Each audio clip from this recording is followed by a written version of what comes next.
నమస్తే, welcome to RP7 news.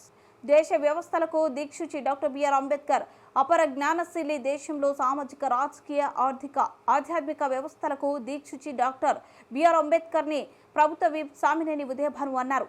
Ambedkar జయంతిని పురస్కరించుకుని జగ్గేపేట పట్టణం బలుసురుపాడు రోడ్డు క్రిస్టియన్పేట రైతు బజార్ నందు ఉన్న అంబేద్కర్ విగ్రహాలకు రాష్ట్ర ప్రభుత్వ విప్ శాసనసభ్యులు సామినేని ఉదయభాను స్థానిక నాయకులతో కలిసి పూలమాలలు వేసి ఘన నివాళులు అర్పించారు.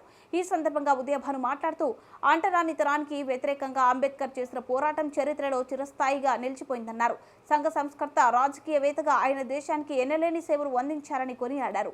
అంబేద్కర్ బడుగు బలహీన వర్గాల జీవితాలలో వెలుగు నింపారన్నారు.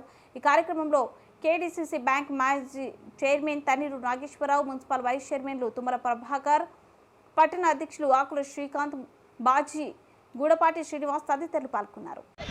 ఈరోజు జగ్గేపేటలో క్రిస్టియన్పేటలో ఉన్న డాక్టర్ బిఆర్ అంబేద్కర్ గారి 134వ జయంతి కార్యక్రమాన్ని మనం ఘనంగా జరుపుకుంటున్నాం.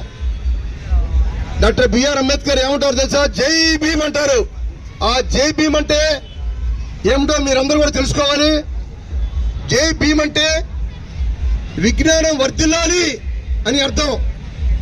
విజ్ఞానం వర్ధిల్లాలి అని అర్థం జై భీమ్ అంటే. మీరంతా కూడా జై భీమ్ అంటున్నారంటే మీలో ఉన్న విజ్ఞానం, ప్రజలకు ఉన్న విజ్ఞానం పెరగాలని ఆయన ప్రత్యేకంగా బుక్ లో రాశారు. అలానే ది ప్రాబ్లమ్ ఆఫ్ రూపాయితోనే ప్రాబ్లం మనకి.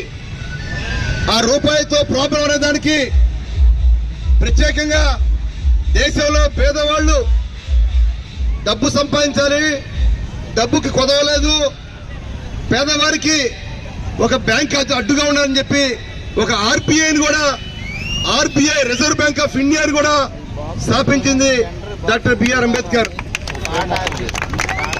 అంబేద్కర్ గారి జయంతి వర్ధంతి కార్యక్రమాన్ని ఈ దేశ ప్రజలందరూ కూడా మరి ప్రత్యేకంగా అమలు జరపాలి. నేటి యువత ఎవరైతే